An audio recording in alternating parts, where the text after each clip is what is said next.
You're listening to the Amazing Facts Daily Devotional. Today's topic, big songs. You might have noticed that often the smallest birds have the most interesting songs. The various wrens, for example, are among the smallest birds in North America, but they have incredibly loud voices and many complex songs. On the other hand, while bald eagles are among the largest of all birds, their song and calls are unremarkable unless threatened by some predator. Eagles are indeed loud, but they have a limited vocabulary.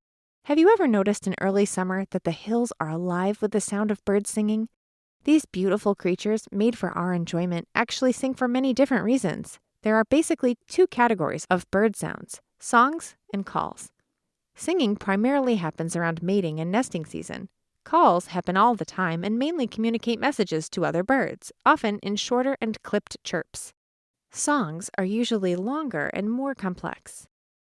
Birds sing to stake out their territory, defend their turf, identify themselves, attract the opposite sex, stimulate nest building, and encourage the female to incubate her eggs. Some studies also show that birds sing just because they like to sing.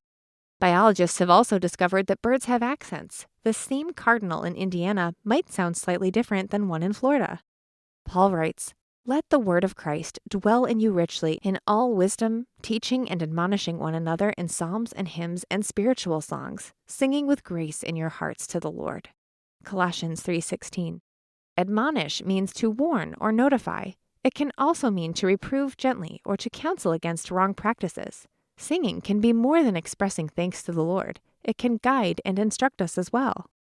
Perhaps we can learn from the songs of the birds. When the enemy intrudes on our territory, we can sing to drive him away. When the devil tells us lies, "You are a no-good, worthless person," we can identify ourselves in song as God's beloved children. When a friend is discouraged, we can sing words to point them to Jesus. Our key Bible text today comes from Matthew 6:26.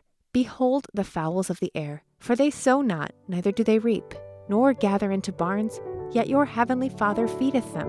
Are ye not much better than they?" Thank you for listening to the Amazing Facts Daily Devotional.